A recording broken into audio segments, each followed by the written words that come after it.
Hello and welcome to another edition of YPAC's Check-Ins. I'm your host, Sean Davido, and I'm joined today by Randy Beeler, the Communications and Public Affairs Director for the City of Yakima. Thanks for joining me, Randy. Thanks, Sean. It's been a little while since we've checked in on check-ins. Yes, it has. We have some positive news that we get to share with some people about the COVID infection rate and some of the numbers that we've been seeing over the last few weeks and even months or so. Can you talk a little bit about that? It seems like early June, the numbers started going down after we started the Mask Up to Open Up campaign. Can you talk about the numbers, where they are now, and what that means? Well, the real positive is that for now several weeks in a row, our infection numbers, the number of people infected has been low. I mean, it's even been below 20 most days, and even a better number is the number of hospitalizations, which have dropped as well. But one of the things that the public health officials will say pay a lot of attention to is they call it the infection rate. Mm-hmm. And that is a measure of how many people could be infected by one positive COVID diagnosed person. And not only in Yakima County, but now in Washington State for the last couple of weeks, that number has been 1 or below, which is tremendous news. And it's a big difference from just a few short months ago when that number was quite high, particularly here in Yakima County. When the Masking Up to Open Up campaign started, it was, of course, helped considerably by an order from the governor that required masks to be worn when going into businesses. And I got to tell you, I'm very heartened by how that has been adopted in Yakima County. It's amazing because it's probably in early June, maybe even in May, there was a study done that showed 35% of people in Yakima County were wearing masks back then. And within a couple of weeks of the order from the governor, that number had jumped to 95%. And if you're out and about in Yakima County, you know that that's true because you see it's true. Absolutely. And it's helpful, super helpful that businesses are enforcing that. That alone has helped our numbers to come down considerably. Infection numbers, infection rate, and hospitalizations. So we're making good progress and keeping those numbers down where we are at a point now where it is at least manageable. And by manageable, what is meant is not overwhelming the healthcare system. There are different measures you can use with regard to the success of containing the spread, but that's certainly the most important is, can our healthcare system absorb the number of infections, hospitalizations, et cetera? And right now, yes, we can. And that is a very positive development for us. And what it's also led to is the relaxation of some of the restrictions in Yakima County. We're now allowed to participate in more activities than we were before. And let's talk a little bit more about that.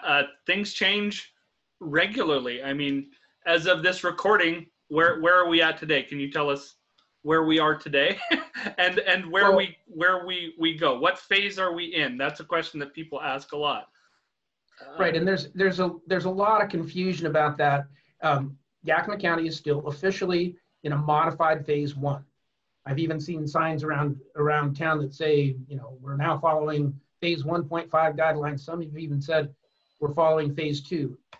Technically, that's not true. We're still in a modified phase 1. There's been no movement by any counties in Washington State in the last month plus in moving ahead in phases. However, what has happened in Yakima County, largely because of the decline in our numbers of infection and infection rate, we've been allowed to reincorporate additional activities. Some indoor seating at restaurants allowed, 25% capacity. Some fitness and personal healthcare activities are allowed. Swimming, for example, Lions Pool is open, has been for about 3 weeks now. More of those activities have been allowed to happen. Some of where the confusion may come from is some of those activities that have now been allowed to take place are following phase 2 guidelines. that I think is easy for people to confuse which phase we're in. I guess from my perspective, which phase we are in isn't necessarily as relevant as what activities we are allowed to partake in. Right. That's really the bar. The phase, initially when this came out, the governor released this 4-phase plan, but then there were 1.5, phase 1.5 and phase 2.5.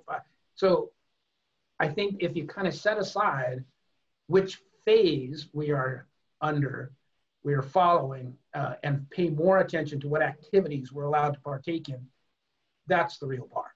Right. I remember early on when we were talking, it was more like a dial. It wasn't necessarily right. Switch, switch, switch, switch. It Absolutely. was a dial that slowly, and Yakima has done it, as we've gotten our numbers down, we're dialing up our ability to open up a little bit more. And masks have helped that. Multiple things have helped that, including just education efforts. I think getting the word out to multiple communities, multiple groups of people that were being affected by that, I really do think has helped also. Yeah, no question. Absolutely. And again, that slow forward progress really is proving to be the most appropriate way to go back to getting into whatever you want to call it, some sense of normalcy is a common term that's used. But following that as a guideline rather than are we in phase 2 or 2.5 or 3.0, it's not as relevant as what activities can we do. Right, exactly. Now, there are still some challenges to face. We are approaching the flu season. We're approaching the winter months. There is a possibility of resurgence. Can you talk a little bit about some of the maybe recommendations or what people should do? I know you're not a health expert, but you're an information expert. So can you share some of that information with us? Well, honestly, it's simple. It really is quite simple. Keep doing what we're doing. Right. What we've been doing, wearing masks when not able to social distance, trying to limit activities around other people, being cognizant of the social distancing when we're out and about. We've been doing it, and that is working, and that is the best defense that we have at this time combating COVID. Some of the breweries and wineries in the Yakima Valley have reopened on a limited basis. And again, I'm encouraged. I'm terribly encouraged when having gone to those places and seeing people exercising social distancing, really being cognizant and being aware of that, not congregating in large groups of people without masks, but being present and being aware and following those recommendations. It's the best thing we can do. Yes. We went to dinner in a restaurant recently inside, which is the first time I've been inside a restaurant in a long time. And it was normal. It felt normal. The waitress wore a mask, but it still was nice to have a sit-down dinner inside of a restaurant. We've eaten a couple times outside, but it's not quite the same experience. And in our climate, having restaurants open indoors, especially with some of the smoke, is important. So, yeah. So, for sure. I do want to talk a little bit about, we've got a new city manager. Bob Harrison is on board. Let's shift gears a little bit and talk about him. He's been on board for a couple weeks now. Can you give us just impression? Tell us a little bit about Bob. Well, Bob is originally from the Midwest. He began his career in the late 90s in the Midwest as an assistant to a city manager in Wisconsin. He became a city manager also in the Midwest, and eventually found his way to Washington State, where he served as the city administrator. Different form of government from the form of government that Yakima has, which is called a manager or a council manager form of government. City administrator is hired by the mayor, who serves as the CEO of the municipal corporation. In our form of government in Yakima, the city manager is hired by the board of the municipal corporation, that being the city council, and serves at the pleasure of that board as the CEO of the municipal corporation. So Bob served as the city administrator in Issaquah for 8 years. And then there was a change in mayoral leadership there, and not uncommon, the mayor picked somebody else to serve in that role. Bob then went and served for a while in the city of Renton as their chief administrative officer, which is a position that's akin to a city administrator. Again, there was a change in mayoral leadership in Renton at the beginning of this year. The November election resulted in a new mayor in Renton, and that mayor chose to bring in his own chief administrative officer. So Bob then was no longer had a job, and then he applied for this position and was hired by our council, and he is now just a couple of weeks, a little bit over 2 weeks into this position, and is, it's interesting coming into a position like that under any circumstance, but certainly under this circumstance with COVID, it's challenging. He is quickly getting up to speed on the vast number of issues and policies and initiatives that a city manager is responsible for overall. And we're really looking forward to having Bob, especially somebody with his experience in Washington State, which is very important. Our state statutes are a little unusual by comparison to other states. And having someone with his vast background and experience is going to serve the city well. Wonderful. Now, one of the things that he will be dealing with is the 2021 budget. Let's talk a little bit about that. Now, he is coming in, the budget starts early on in the year. The budget process starts at the beginning of the year, if not late in last year. So where are we? Steve Groom I've talked to him a few times. He has had some encouraging, optimistically, what's the word I want to use? Optimistically cautious information for us. Is that still the outlook? What is the outlook at this point? Yes. So one of the big fears, well, first of all, just in response to the comments you made before, that, the budgeting process, I don't think that most folks have an understanding of what a budgeting process looks like for a large entity like a city. And it is an ongoing process. A budget is not something that is set in stone when it's adopted. It's also not taking a certain amount of money, a pie of money, and dividing it up this way. No, it is not an accurate assumption to say we have X amount of money to spend and we're going to divide it up this way. That is not what budgeting is on a city level. Most average folks know what revenue, income they're going to make in a given year. A paycheck, it's usually at least pretty close to the same, if not exactly the same, from one month to the next. It's not true of government. Our income for the general fund, for those services that are paid for by taxes, police, fire, parks, and streets, that comes from taxes.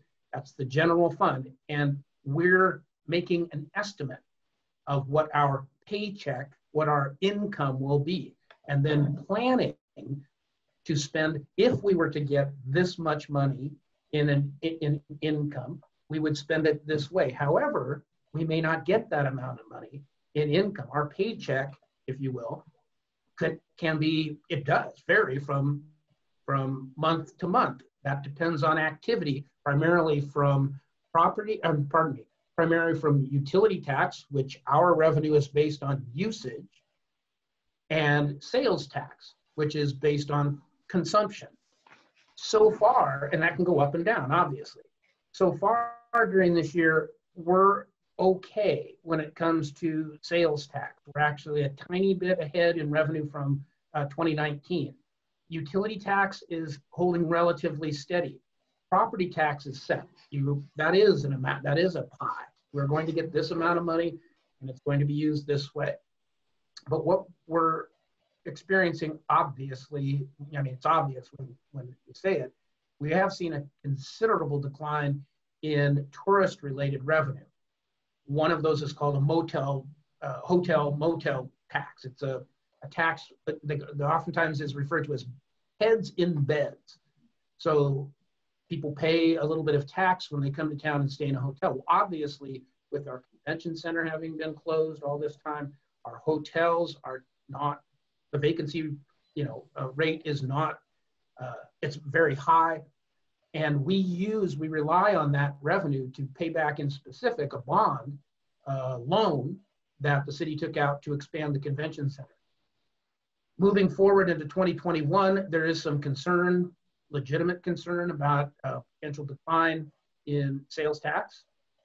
And we're planning for that. We're taking that into account and building that budget plan. That might be a better word to use than just budget, or a better phrase to use than just budget. We're building that plan based on some assumptions that our revenue, particularly from sales tax and from utility tax, will be a bit lower. We'll manage. We will get by. We have received some funding from the federal government and from the state government that is specific to COVID. That is helping in some areas, but we are, to go back to the phrase you used before that Steve Groom, our finance director, used, we're cautiously optimistic. Right. We're not taking anything for granted and moving ahead slowly and cautiously. Right. Now, we're going to shift gears again. Let's talk a little bit about census. We've got a deadline coming up. Let's talk about the importance of the census to our area and what reporting your household numbers mean. It's absolutely a critical one, because it's the law of the land.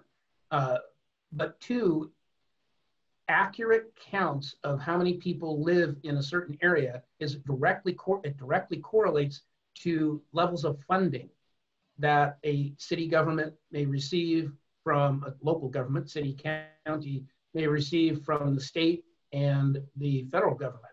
So if we are undercounted, which unfortunately in Yakima County, we have historically been undercounted, particularly with those populations of color. We have been undercounted, and that affects our ability when you're talking about a per capita or a per number of people. You get $1 per the number of people that are in your county, let's just say. If our numbers aren't accurate, of course, we're not getting our per capita amount. And so that's really the most important part of filling out the census, is it helps us locally secure that funding from the federal government and from the state. Now, I do want to talk a little bit about information and where people can find information. Our mission of our office is to provide reliable and accurate information to the public. Where can people find some of that information? And I'm going to share our screen so they can see that information. So. Yeah. Well, it's interesting because just before we started this interview, you and I were talking about some of the challenges that exist today in accessing reliable information. And we have encouraged throughout the COVID-19 emergency for people to rely on trusted sources of information. There's a lot of misinformation out there. That has also occurred during the wildfires we've been experiencing the last couple of weeks. So the City of Yakima's website, particularly when it comes to COVID-related information and also wildfire information, we're gathering that information from local and state and federal sources, and then sharing those links on our website. You can see that the banner across the top of our front page talks about the census. There are a couple of images below that banner. One includes the wildfire smoke and air quality. The housing action plan is something that's going on right now, and we encourage people to take part in that. So that will help steer our future plans when it comes to housing in Yakima. And then the virtual city hall image there that you see, that helps people connect with the city and do business with the city in a virtual way rather than having to do that in person. We also have a lot of other information on that website that can connect people to important information about what's going on with the city and, again, the COVID-19 emergency. So that is a trusted source of information, and we encourage people to access it. And I also want to share here, this is the YPAC page, which people can watch the meetings. We cover a lot of meetings. There are more meetings going on now virtually, and people can access this from the website and find out accurate information, what's happening in our community and what's going on. Is there anything else we need to talk about today? We've talked about a lot of stuff. What else is there? Again, I guess I'll just reiterate, we've done a great job in Yakima County with controlling the spread of COVID-19. We've done that by following the recommendations of public health officials, primarily wearing masks and following those social distancing guidelines. Keep that up. We're doing a good job. We are making progress. Turn that dial. Wear your masks. Wear your masks. Absolutely. Thank you very much for joining me today, Randy. I think we have covered a lot of ground. We will check in again with you. I would love to have Mr. Harrison on sometime to chat with him and get to know him a little better. So we'll see if we can make that happen in the next few weeks. And we will talk to you very soon.